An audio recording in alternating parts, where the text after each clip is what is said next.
All right, I'll get started while we wait for Chris to pop in here real quick. Before we start anything, I just want to show you this picture.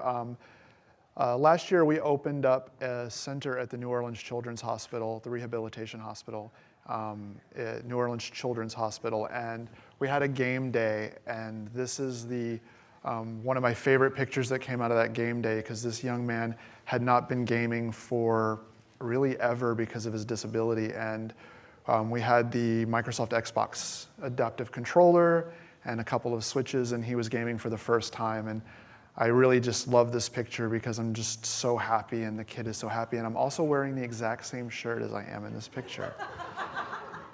You've washed it since, right? I didn't say that. After that splendid introduction, I'm Chris Power. I'm the Vice President of AbleGamers. You have to stay this way. I'm supposed to walk this way, Yeah, so I will walk this way. They told us we can't go from that chair to that chair, but neither of us wanted to sit down. That's right. So I lead the games user research side of AbleGamers. I joined the organization about 3 years ago. I have about 15 years of experience in user experience and inclusive design. And I work with a team, specifically Greg Haynes, and a team at the University of York, where I have a day job as an associate professor.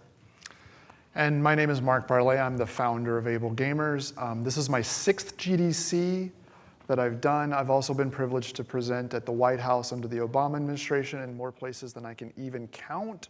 I will say, because my friend Linda's here, when I started AbleGamers 15 years ago this year, I actually converted an EverQuest 2 fan site to the very first AbleGamers site. None of this would really be possible without this great team. So we have Jen Beeston, who's a research fellow with AbleGamers and a PhD student at the University of York. Paul Cairns, who's our scholar in residence and a colleague of mine, a reader at the University of York. Greg Haynes is our lead user researcher who has contributed to the APX material you're going to see today, as well as Craig Kaufman and Steve Spahn and Jesse and Kelso, who are members of our team at our headquarters in West Virginia. But we asked them for pictures and they forgot to send them. So when we talk about players with disabilities playing games, we often think about putting information into the game and getting information out. We often talk about flexible presentation and flexible controls, and we will talk about that today. But when we boil accessibility down to something like that, it's often the case that it oversimplifies it, because games aren't like other interactive technologies. When we talk about accessibility in other areas, there's always a task that we're trying to complete. Something like, I'm going to get my money from a bank machine, or I'm going to pay my taxes on a website. Games aren't like that. Games are a lot more than just putting information in and getting them out. They're about playing a game, and what does that really mean? What it largely means is that players are going out seeking an experience. We know that with game designers and with anyone who works with players, that they're always talking about the player experience as being the core thing that we're worried about. The fact that someone can move a character doesn't mean that they're playing the game. Just because I can explore the universe as Ryder walking around in Andromeda, for example, it doesn't necessarily mean that I'm having fun or that I'm experiencing the game the way that I want to. When we talk about experiences with players with disabilities, we've taken to describing them as accessible player experiences, by which we mean a player is having the experience that they want to have in a game, free from barriers that are as a result of their disability. Slow down. I will slow down. So when we start talking about potential players with disabilities, what are we talking about in terms of an audience? Because people often ask us, well, how many players are we really talking about? When we look at different statistics around the world, we found various data from about 2011. The most recent data that we were able to find was in the US Census, where it talked about approximately 13% of the population in the US having a disability. Now, that is a particular classification that's been used for quite a long time in the census. When you look at new data, the newest data that we have is the Canadian Disability Survey, not because it's my home nation, but simply because Wait, you're Canadian? Wait, really? Hey, there we go. So in the Canadian Disability Survey, there's a much broader definition of what a disability is. And there you find definitions related to things like dexterity or flexibility, or things related to age-related disabilities, but also things around mental health, for example, which are now reaching into the broader classification, and things that we'll talk about today as part of our user research. As a result, the estimate that we put is somewhere So what between... that means, see, this is my part. No, I was just going to give the final percentage. It's somewhere between 13 and 22%. So what that really means is that if you look at this information from the ESA, so the ESA says about 64% of people have access to gaming equipment in their home right now. That means that there are 27 to 45 million people with disabilities in the US that have the equipment that they need to play. Are they playing? Well, it turns out that actually a large number of players with disabilities in the game now. This doesn't mean that every player with disabilities, of course, is out there playing, but it's certainly much larger than people typically think. We've been reaching out to the global population to try to build out a player panel, a group of players who can participate in game testing and user research.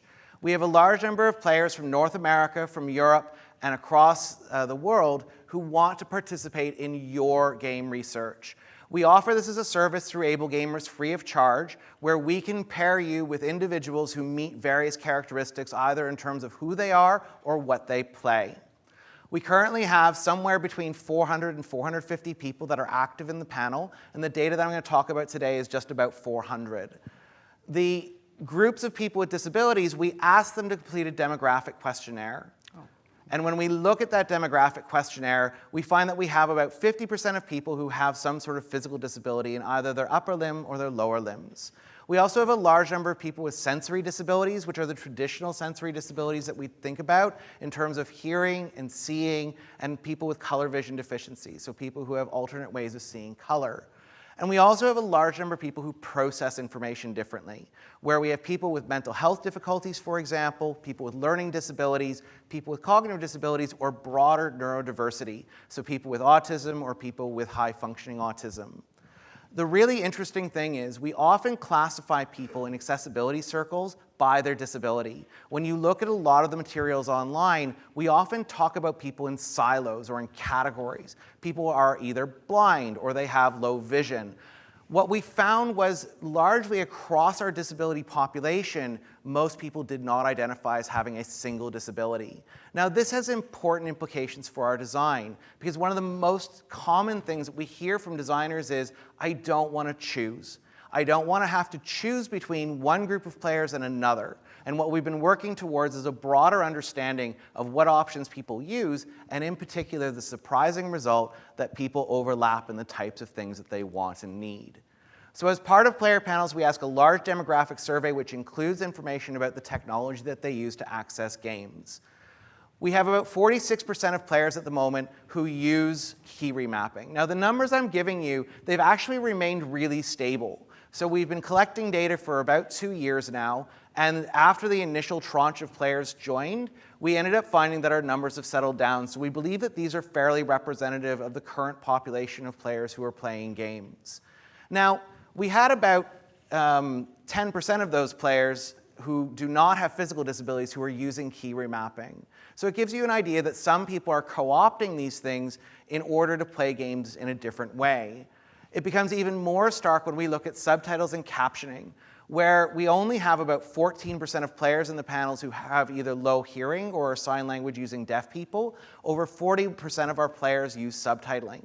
This shows that this is a key piece of technology that's allowing people to customize their experience, either related to their disability or simply because they want to tune their game. Yeah, the data literally said that, for example, people with cognitive disabilities, people that are learning English as a second language, women turn on subtitling more than men. And so when you hear that statement, well, subtitling are for people who can't hear, our data showed that that's not true, that subtitling is for people that need subtitling.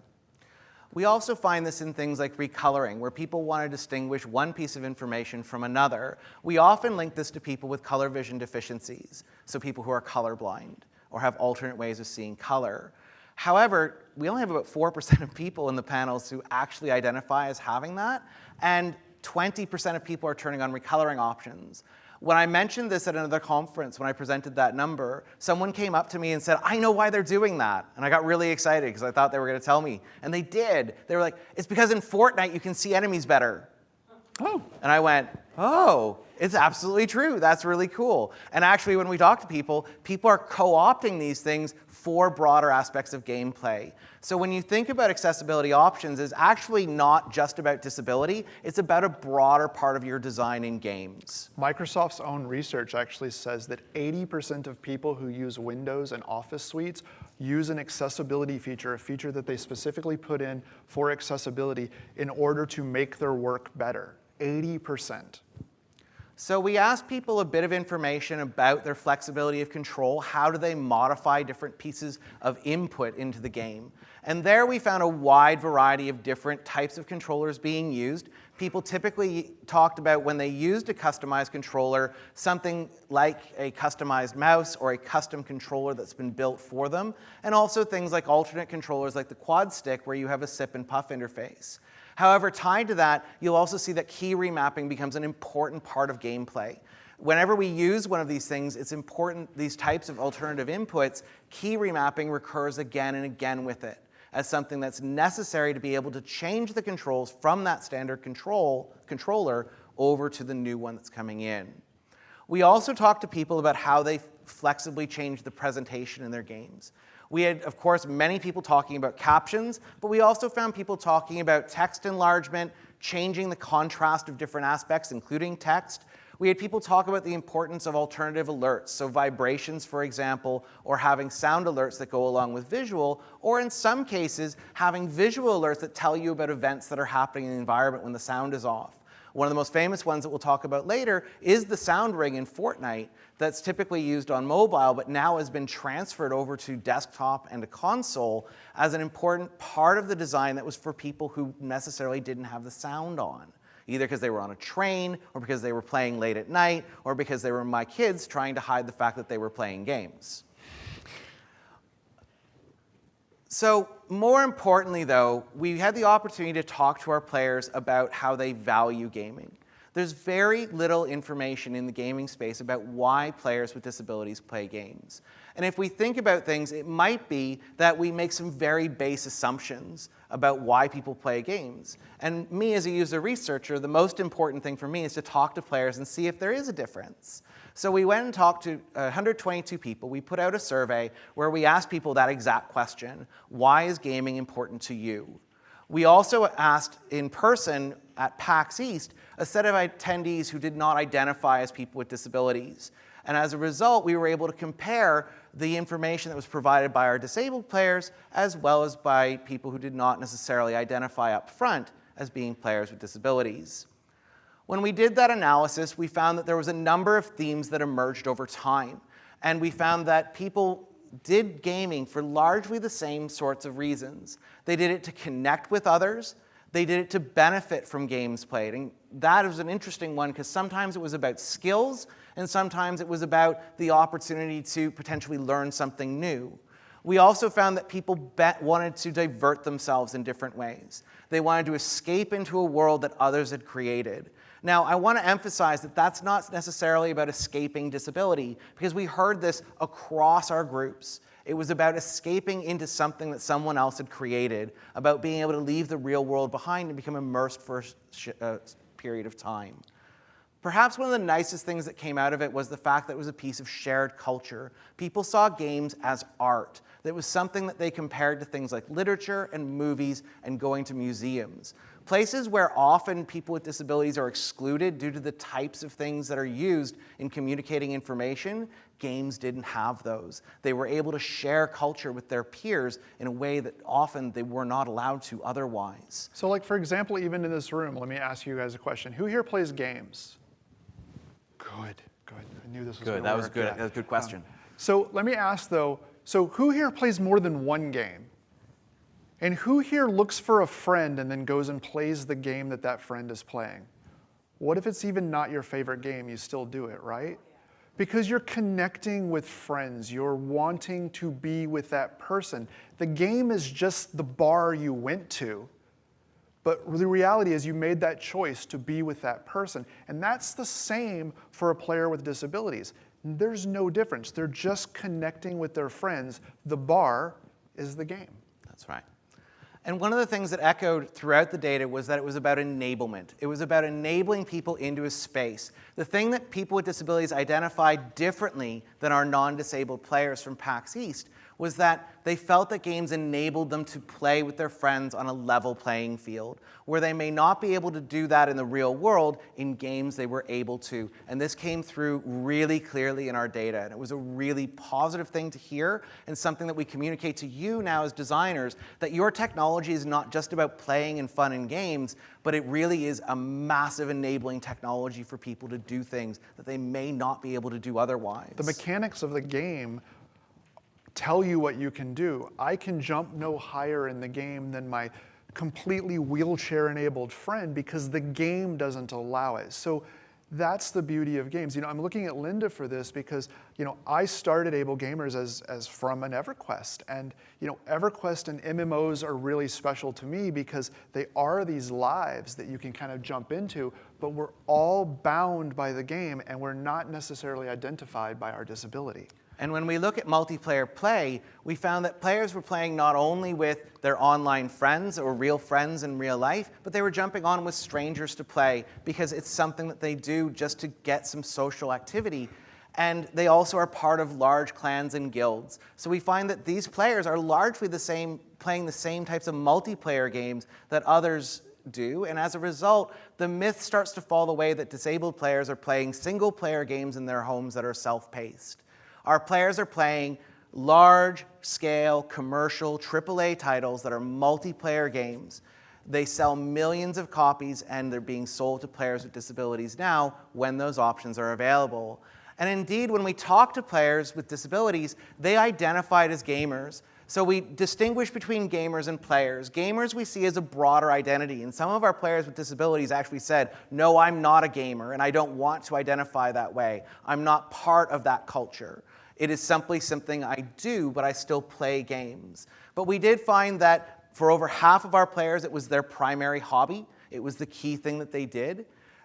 60% nearly identified as gamers, and they even distinguished between whether they were hardcore gamers or casual gamers. And we had about a third each. We then had a typical play session of over 2 hours with nearly a quarter of our players playing for over 5 hours in a typical play session. Our players are people who love gaming, and they do it either as part of their lives and part of a broader set of hobbies, or as a key part of their lives. So how did we create the accessible player experience? So most of you should have a deck of cards in your hands. I've actually seen some of you thumb through it, so it's really exciting. I want to kind of take you on the journey of how we got here. So the current accessible practices, and look, I wrote includification, I'm part of this, is that they're heavily based on checklists. Checklists are really great at the end of your pipeline to make sure you've potentially done everything right, but they don't actually tell you what you need to do. Checklists and the way we're doing it right now, it focuses on not creating experiences. It says, hey, you need to have closed captioning. But if you make the text a 6, sure, you checked the box that you had closed captioning, but no one can read it. It stifles innovation. Some of the most creative people in the world are in this room, mainly because you chose to come here, and you guys are creating great things all the time. The way we currently do it, it says this is what you must do. It prescribes a solution, but you may actually have a better way. And fascinatingly, accessibility is one of the only places in the world that we still use rules for design, where we tell you what you can and cannot do. Most designers have moved on from that and focus on a more design thinking process, where they try to build empathy and understand their players, and then move into design, then test and iterate. Yet in accessibility, we still largely focus on meet this checklist and you'll be okay. And what we're challenging in this presentation is that that paradigm needs to change. And it really doesn't have player data built in. So when we did APX, when we did this, we came in and we said, traditionally there's these silos, and as you alluded to, we don't fall into those silos. We also started finding that different groups of people needed the same thing. And so we said we can simplify this idea and bring it all together.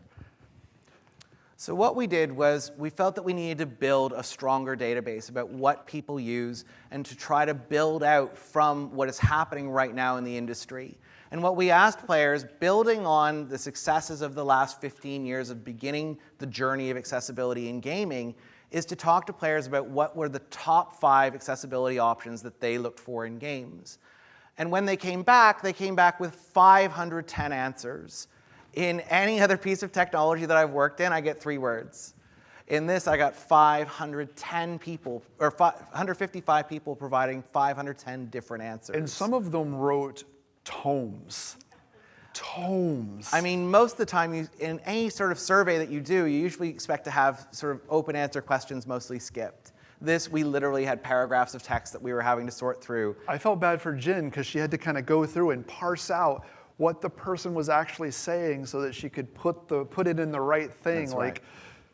I guess that's what it means to be a PhD student, right? That's right. So what did they come up with? So they came up with this idea we found of this access and challenge. So I want to talk about access and what this means. They were looking for controller personalization. The vast majority of them were looking for changing the way they input into the game. They wanted alternate channels. They wanted different ways. They're always turning on or looking for features to get the information out in a different way. They wanted alternate inputs. They needed to plug or wanted to plug something in that wasn't standard. Clear text. This is that thing about checkbox, I have closed captioning, but it's 6-point font at the bottom. Recoloring options, as we alluded to. They were looking for clear visual channels. Is there a spelling error? No, thanks, no. But I'm curious because I'll forget by the end when you're asking the question. Alternative channels, what does that mean? We will.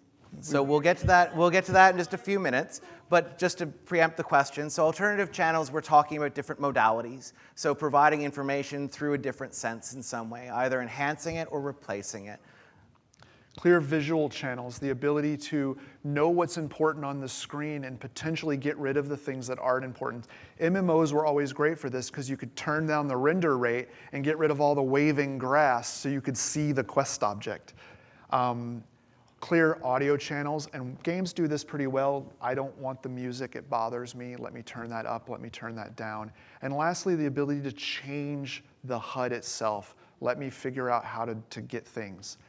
And so the access loop, this is what you guys are always as game developers working on, is this to create this loop, this flow in it. And right now we're going to build this out a little bit so you guys understand it. So a player action and understanding the state of the game. So access really is about all of the game that's not the world or story that you've created. The ability to make that next decision, the ability to take in what just happened. And so this is really where we traditionally think of accessibility as sitting, because we often think in terms of either motor disabilities or perceptual disabilities of different kinds, sensory disabilities.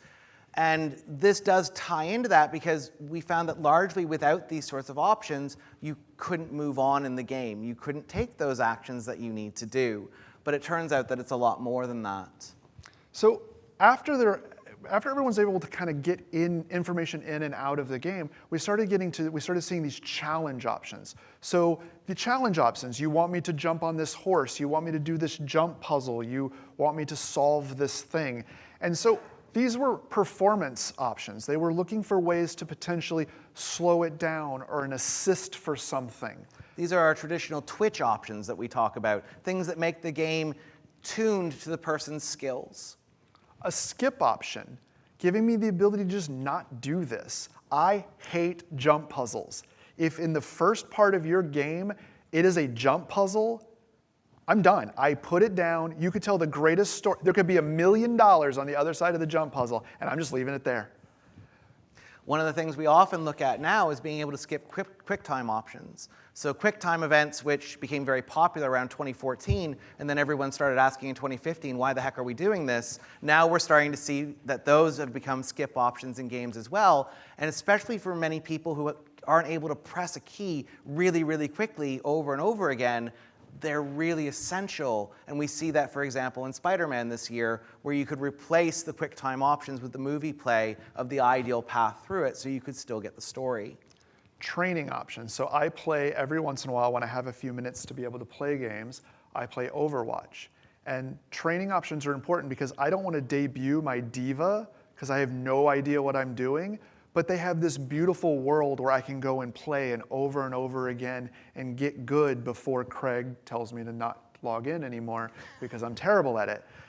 And when you tie into that many players with disabilities will have different configurations when they go into games, either of their controllers or of the types of settings that they need those opportunities to practice. And that's what we were hearing, that they wanted to learn their controls or learn their settings that they've changed before they enter into the game, as an example. And lastly, progression options. I did finally do the jump puzzle to get the $1 million. Give me the opportunity to save that so I never have to do it again. So they were really looking for ways to make sure that all of their hard-earned progress was saved. And for people with cognitive disabilities, it was largely about trying to capture that progress that has happened that they need to understand but haven't necessarily retained. So things like journaling or quest pointers provide information to the player so they can review what they need to do next. So now we have this complete loop. This is what all of you guys are doing, which is the player takes an action, the state of the game changes,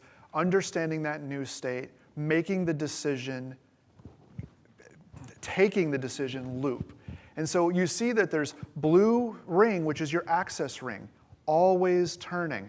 And then there's this orange little side ring, which is where your challenge stuff comes in. So as we start talking and we start talking about the patterns and we start talking about the deck of cards, understanding where you are in this loop gives you a real good clue of what set of cards you should really be focusing on.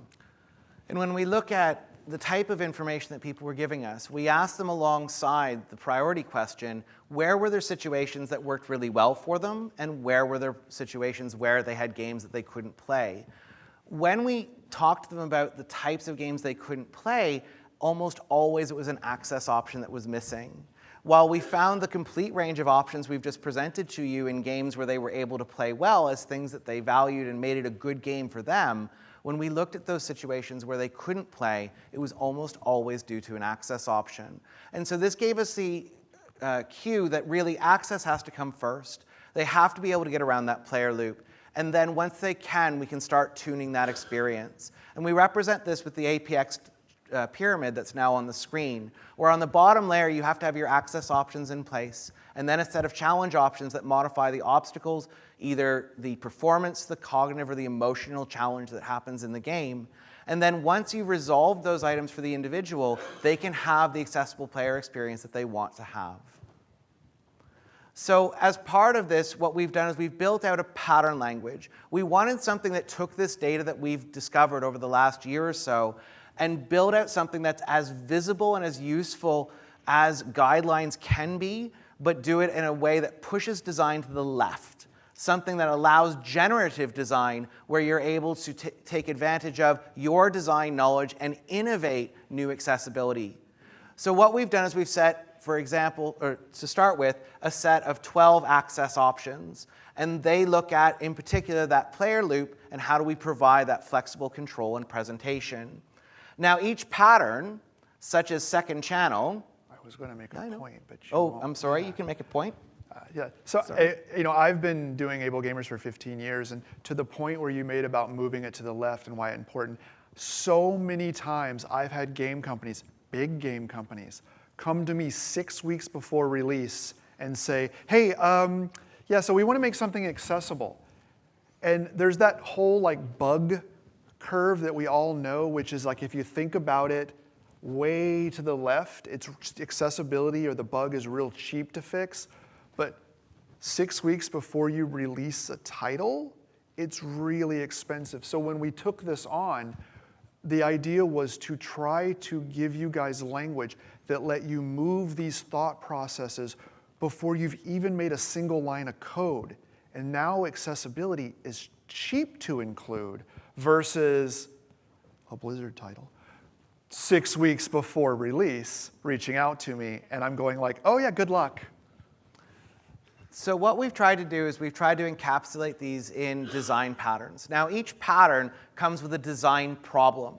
That design problem captures what players in general will encounter in your game that may be a problem. So for example, second channel, which taps into the alternative channels we were talking about earlier, is the design problem is that players are either unable or were unreliably able to take in information through a particular modality. So they can't see or hear some information reliably.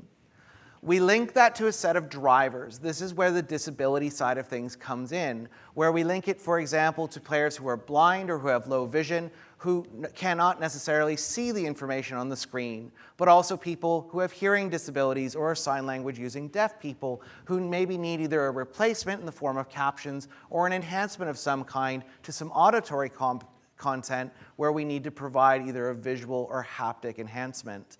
And finally, players who are possibly in a noisy environment where we try to push out to a broader player base where they need either visual or audio information in an alternative way. So when we move on and we look at how do we try to encapsulate this for all of you, it's important that we also provide a set of examples in a design solution. And that design solution, first of all, comes in a general form. Players can select additional channels of information via different modalities. I am not telling you to put captions in. It may be that in some cases you don't need those particular captions because it's not speech content, but you still need some audio enhancement happening in your game. And as a result, this is a very broad set of design options, and you need help thinking and innovating and ideating around them. And the beauty of design patterns is we can find the best examples in the industry and provide them for you for ways to inspire in your game. And I'll pass to Mark for the second channel examples. So let's talk about some second channels. One of the ones that's really great is Madden 2018. So Madden uses haptic to help you make the perfect kick. It'll do vibrations when it needs to, when you're in those sweet spots, so that you get an indication not only visually on the screen, but you're getting that second channel that tells you this is the time to do it. Another great one, Street Fighter 2. There are blind competitive players of Street Fighter because every single move in Street Fighter has a sound associated with it that is unique to that move. So they can competitively play this game because they memorize the soundscape and they know if I hear a whoa, I need a nah. Exactly. Right. One of the ones you alluded to, Fortnite. This is one of the breakout amazing second channels. So they did this because mobile, and I guess you play Fortnite on a bus and at school when you're supposed to be doing your math homework. And so you see this you see this sound ring. The sound ring around it gives you a visual indication of the sound around you. So you can see footsteps and you can see flames. And while I've never played Fortnite, I think those are important. You have kids. So one of the really nice things about this example is the fact that this was largely invented through good design. It was thinking about what the players needed and what was the design problem that was being solved, which is where we've tried to position the patterns. And that's one of the reasons that this and the Madden example earlier are really nice examples, because they are really about creating really interesting and innovative designs, even though they're fulfilling an accessibility aspect of the game. And then what we think of as potentially a second channel, which is this has a voiceover associated with it, and it's just a simple stylized closed captioning is what I like to call it when they do it like this. Another great example, this is one of my favorites, Left 4 Dead 2. They have sounds that are really important for the gameplay. And there's the option to turn on, and I know they're really small, what I like to call the brackets, which gives you a text indication that something is about to happen. So you have things like environmental sounds, like the fact that there's a groan and something is moving towards you, or the fact that gunfire happens around you. And these sorts of indicators allow someone who can't hear to be able to identify that soundscape that's very important within the game. It also has the traditional types of captioning that we expect for speech, but they're enhanced in different ways. And this is one of the best examples of captioning that's happening in the industry right now.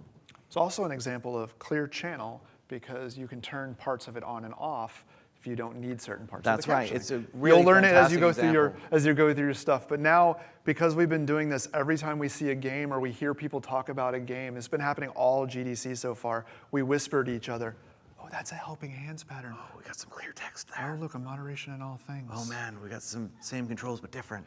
We're very odd. It's yeah, okay. it's just. So Speaking of same controls but different. speaking of same controls but different, you see what I did there? One of the other aspects, so we've just talked about something that's about that flexible presentation, and we wanted to highlight probably one of the most important ones for flexible controls, and that is the idea of having same controls but different. Someone needs a different set of controls, so we need a way to provide them a way to do exactly the same thing as players using standard controllers. So in this case, it's about the players cannot effectively use a set of controls in the standard setup, and this covers a wide variety of different physical disability design aspects where it can be either a full remapping, which of course is the most ideal, but also some specifics like the fact that you can either toggle or hold a control, which might be quite important. So having auto run as opposed to having to hold a particular control. Thank you very much. Numlock key for every MMO out there. Yeah, exactly. Every numlock key you can imagine, but also my personal favorite, Shadow of War, where I ended up with basically a hand that couldn't open after running around as Talion for too long. We also have things like the fact that a player may need a simpler control scheme for some reason. And as a result, we might provide that, and we see that in things like NHL for quite a long time now, having the 1994 set of controls as an alternative for people who don't want all of the detail. In HL? Is that what I said? Is that hockey? It's hockey. Is that a thing? It's a thing. Canadians. And your design solution? So in the design solution, of course, it's the ability to remap some of the controls. Now, this might be just one control or a full set of controls. But again, we're not telling you this is the way you have to do it, because each game is quite different. A nice example where we had some problems with control this year was Spider-Man, where there was a lot that had to be done with the 2 sticks, and a lot of that had to be done with multiple triggers. And they weren't able to be remapped, which made it very difficult for people who weren't able to use the full range of motion in both of their hands or didn't have the strength. And as a result, being able to remap those would have been very important. So let's see some examples of this. Now you have the standard stuff like in Injustice 2, where I want to just change everything around, and I can. You have in Nier Automaton, this game does this really well. Camera, as well as horizontal camera and everything. There are options that we're not sure why they're there, Yeah, but we're pretty sure there's a reason. Like the fact that you can, instead of just the vertical camera, remap the horizontal from left to right. And you can remap also all of the zoom settings as well, which is really nice. Then you have Splatoon 2. Motion control is oftentimes very hard for a player with disabilities. Splatoon 2 allows you to choose between motion control or using your controllers, and then they let you remap it from there. We talked about the toggle versus hold. When you go into Mass Effect Andromeda, you can choose, I want to click on and click off, or I want to click, hold to get something done. In Overcooked, this is one of the ones that's most creative to me. It lets you map the left side and the right side of the controller, but it also lets you throw another controller in and remap it as well, so you can actually use 2 controllers and it'll see it as one. And so that might be something that you would have, for example, in co-play, where you have someone playing beside you, which taps into one of the challenge patterns that we're going to move into now. We're not moving into that one. We're that not. One's helping hand. So we have the APX challenge design patterns, which are really about modifying the different types of challenges in your games. And it's either performance challenge, so things like Twitch, being able to do very precise movements or very fast movements to relate to different events. The emotional challenges that someone might encounter, either because of things like jump scares or surprise, or being able to manage different aspects of very strong emotions and characters, or problem-solving challenges, so our traditional puzzles. When we start looking at this set of patterns, we have things like bypass, and we talked about that as being a really important thing to a lot of our players, the skip options that were in there, and essentially providing ways to skip different parts of content that people don't want to engage with because they cannot successfully engage with it for some reason. Now, this covers a wide variety of different design drivers, and some of them are physical, some of them are cognitive, where people cannot necessarily react as quickly as they want to in a performance or Twitch type of challenge, where they might want hints, for example, to be able to skip a particular challenge, or to be able to, for example, when dealing with a particular strong emotion, be able to skip over a cutscene that might cause difficulty. One of the really famous things that I tell people about this particular one, and I'm not bashing the makers of Heavy Rain, but I really struggled with the game Heavy Rain and only played about 20 minutes into it when something fairly traumatic happens. Now, because of who I am and because of my mental health, I really struggled with that game. When I presented these patterns to a young designer, he said, well, I'm going to challenge you right now and tell you shouldn't be playing that game. And I said, okay, why is that? And he said, well, that's an important part of the story, and you should have to experience that to enjoy the game. To which I said, okay, but that means you're not selling that copy to me. And indeed, even though I'm sure they're great games, I haven't bought a single title from the people who made Heavy Rain. And when I see it, I go, no, that's probably not a game for me. To which his response was, well, what are we supposed to do about it? And I said, well, we have a pattern called moderation in all things, which is a different one than this, where you might change the way I engage with it. Well, what am I going to do? What am I going to do? Have you skip it? Well, maybe that's one thing. Well, what am I supposed to do? Flash up something that says, look away now? And I went, well, why not? And he said, wait, what? And I said, well, you've probably been trained that accessibility is about rules. But in fact, you're the designer. It's your game. If you want to put a bypass in, you can.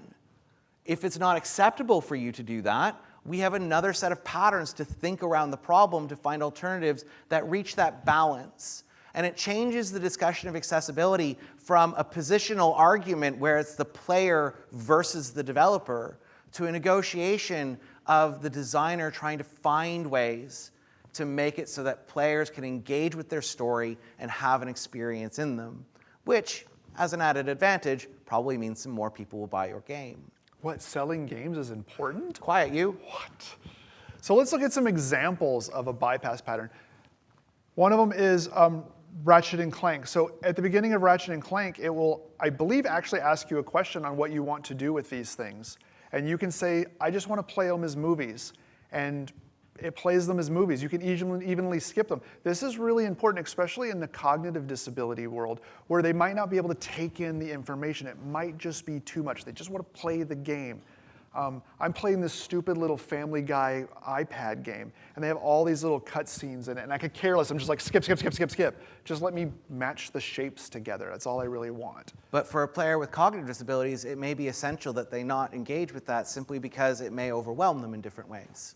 Spider-Man QuickTime events. Again, you alluded to this. They let you just skip them and they make them as movies or little cut scenes. So my son loves those. I hate them because I'm really bad at them. This game is really, really great. I can never say the name Infernium. of it. Infernium. They let you turn off everything. The creator made a really good story and he made a really awesome game, and none of these things were really important. So you can turn off, for example, the enemies if you don't want to have any particular combat and remove those performance challenges. This is something that we're often told by developers they can't do.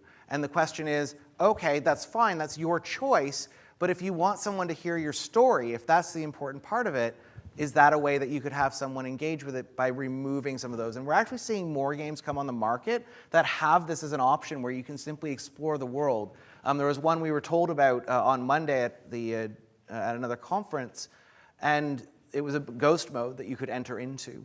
And you could explore the entire level in ghost mode before you actually did the level. So you could, there's no surprises. I know what's going to happen. I will say before we move from bypass, if you do put bypasses in your game, please do not make them like something like this. Yo, I see you're having trouble, want to skip it? Because that's really offensive. One of my favorites where you can do that is when the Riddler is insulting you with Batman. Because he actually teases Batman, but you end up with the ability to skip forward through the Riddler puzzles, and actually it ends up doing it in quite a respectful way. But I did see a game that said, it looks like you're having trouble. Yeah, because you designed it bad. Thanks, Clippy. Right. So one of the other ones that we're going to talk about is one that people often don't think about, and that's those training options that we were talking about. And these are places that people can practice and fail. They're places where people have the opportunity to either practice their skills and develop them up, or the ability to test out different settings, which is really important for people with different controllers. From the drivers, we have not only physical disabilities, but people who have cognitive disabilities, or people like me who are just not very good at some games and need to practice again and again before they can get the moves down. Thank you, Street Fighter, which I'm still really bad at.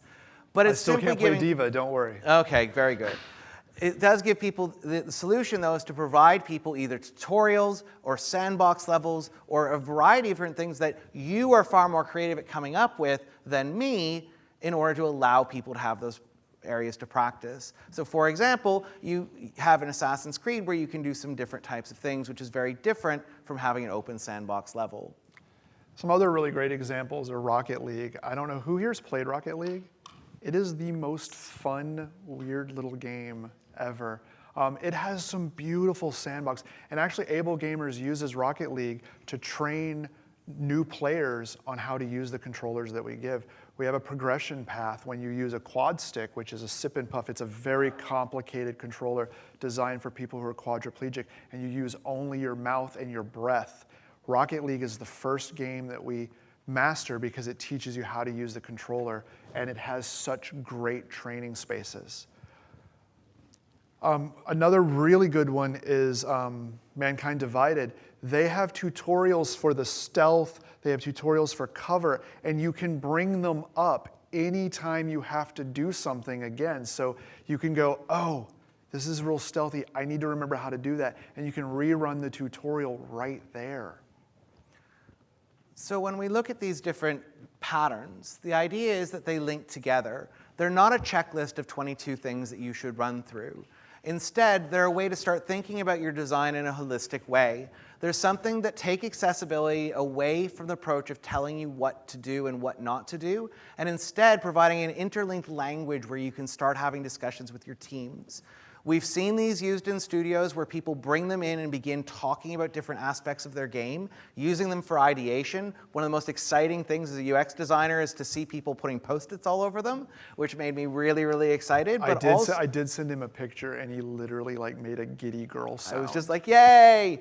And it was really, really fun because not only were they doing that, but they were using it as a way to evaluate their own ideas, where they would see, okay, we think that this solution covers off all of these different patterns that we see. Maybe that's not a bad solution because it covers a lot of different design problems that we may run into. We saw a developer who walked up to a friend and said, you know, that thing that we're working on, we have a second channel problem because when the thing does that whatchamacallit, we're only using sound for that.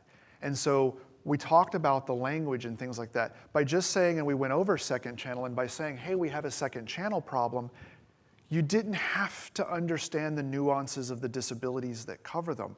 You know what the design pattern talks about and what you need to do as a solution.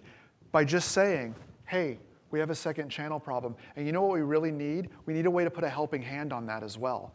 In that one simple sentence, I've told him volumes about whatever it is we're designing, simply because you now have a tool set in your hands, all of you, that gives you a vocabulary and a language to share these ideas. And while it's driven by data from players with disabilities, which is something we're really proud of, we've tried to frame it in terms of your language of design. And one of the things that accessibility lacks across many technology industries, but most importantly in games, is we lack that general language that we can take into design sessions and start talking about it. So first of all, the sets of options that I've discussed here today with Mark, and also the patterns that we just had presented with all of the examples, provide you with that language to begin having that discussion with your own teams. So we gave you free stuff. So I hope that we can bribe you for some good reviews, but more importantly, I hope you take them to your studios. If you need more, I highly recommend you come spend some money on ablegamers.org. Know that everything that we bring in goes right back to our mission, so you are really supporting a great cause. Our cost on them is $4.25 because we had them printed in the US because Chinese New Year fell in a really bad time, really awkward time to get for them us. here. I do have one more announcement because this is really exciting. So we know that we're on to something really great here, and we're announcing, and we have little flyers for anyone who wants one, that we're doing a certified APX practitioner course. So in the fall, we are doing a 2-day certification where we do a really deep dive into how to use APX, how to bring it into your pipeline, your workflow, and how to, so the learning objectives are really important, which is how to spot accessibility issues during design, how to suggest solutions, and most importantly, how to win arguments with producers who don't want to spend the money to do that.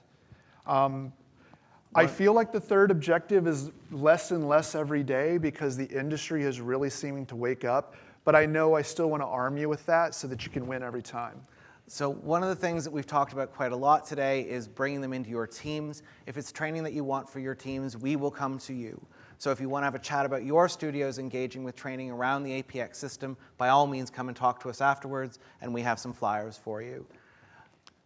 So that's my Corgi. You can follow her on Instagram at LilyBeanCorgi. But any questions? And thank you guys. Thank you.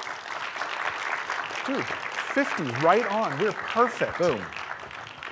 We wanted to be done 10 minutes before, and it was literally 50 and 17 seconds. All right, so you have lots of time for me to ask questions. One really short one, will your APX course be online? So at the moment, the way it's going to be designed is going to be an in-person 2-day course. We'll hope to iterate it to be online, Okay. but we just can't figure out how to do Where? it right now. Sorry? Where? Where is it online? What? No. Oh. You said it's going to be in person. Okay, so we're working on that all right now. We're in the process of designing a course. We're Okay. hoping next GDC on Monday and Tuesday, we actually hold an APX at a hotel nearby. But we'll be holding it at various events, and if we start seeing clusters, we'll go ahead and start getting rooms and stuff like that. We're still working that out. We're a tiny charity. We're doing our best. So most importantly, the studios at the moment, we've had a great deal of interest of people wanting to train their teams because they want to be, we're seeing a major shift in the industry, and maybe you're all seeing it as well, of people wanting accessibility buy-in across a team. So while accessibility specialists, no doubt, will still continue to be important in the industry, we want everyone having a buy-in. And so we're seeing a lot more people coming to us, and that's probably where we're going to be delivering in the autumn, is in studios. Okay. So the second one is a bit longer. I find that the dev teams that I work with, because I work in community, the dev teams I've worked with, they're actually pretty open to accessibility, and they've made changes mid-stride, God bless them. Where I'm seeing some of the challenges is amongst the players themselves. Why should people have an easy way? This is supposed to be a challenge. Why do I have to do it the hard way and other people can just skip to the end? Now, I know how I handle it, but I'd really like for you to share how you guys would suggest handling I suspect you and I handle it the same way. I use rude words. Oh, then we do. We absolutely do. We do it then. exactly ban the same people. way. So I don't ban people because I don't have that power. You never gave it to me. So the reality is, look, I bought the game and I'm playing the game. If you want to play it really hard, you be you. I don't care. And if we find that argument is happening within design teams, it's one of the reasons that we talk about challenge as part of this, because it's about tuning experience for an individual, and they can tune their own experience and have the experience that they want to have, because it's not about making it easy. It's about making it often challenging for themselves, but not impossible. So we often talk about the challenge patterns and the challenge pieces of design about moving the impossible to being possible. And challenge, like what's hard, what's a challenge for you could be completely different than what's a challenge for me or a challenge for you. So the reality is, I tell those players to just do what my grandma said, is mind your own damn business, and move on, because look, we're never going to solve that problem of like, I got every achievement. Great, you have no friends. I get it. Move on. Other questions before I get snarkier? Well, I'm You gonna sit promised down, you wouldn't. I do some more snark in my day. Actually, I make games for kids, and I was wondering, when you guys were developing this, what kind of age ranges were you working with? And I particularly work with preschool kids, which is a whole... So most of our players are over 16. So that's the line that we draw. Most are over 18. We actually have a range, and the majority of the players in the player panels fit between 18 and 35. But we do have players ranging from 16 up to over 65. We have a handful of people who are The reason over for that is 65. paperwork. Part of it's paperwork, part of it's about holding information regarding young people that we don't want to do as a charity.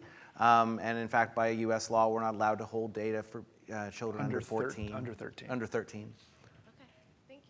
But to that point, like the solutions and the things are still apply to the work that you're doing. Your challenges are just very different compared to mainstream. Hi. I was wondering, since you brought up at one point that you had different information for how women might use this, or that this is for America or Canada, do you have more intersectional information about how this affects different diverse groups or different countries? So we've done some analyses around that. We primarily focused around disability and assistive technology use, and that's where we've tried to detect whether there's any real patterns within the data. I've done a variety of different cluster analyses, and it's really messy. People are really complex. So while we can make some broad statements, such as we did in this, regarding the numbers of people that use them, trying to say there's this type of person that uses these sorts of options is not something we can do really cleanly. And I really am reluctant to do so as well, in all truth, because it pulls away from this type of approach and pushes us back into different types of buckets, potentially, which we want to try to avoid. Is there any sort of an accessibility issue then, though, about people who can afford extra accessibility or? That is potentially an issue, and that's one of the reasons that our charity our primary mission is getting people into the game, and we provide grants to players with disabilities to be able to buy the equipment they need, because those are serious issues, especially around purchasing equipment. So please donate to AbleGamers. That would be fantastic. Yep. But we also don't collect any information around things like income or employment or things like that. We primarily focus around gameplay. Any other questions? Anyone? Awesome, we did it. We did it. I'm getting better. Thank you guys so much. We appreciate it.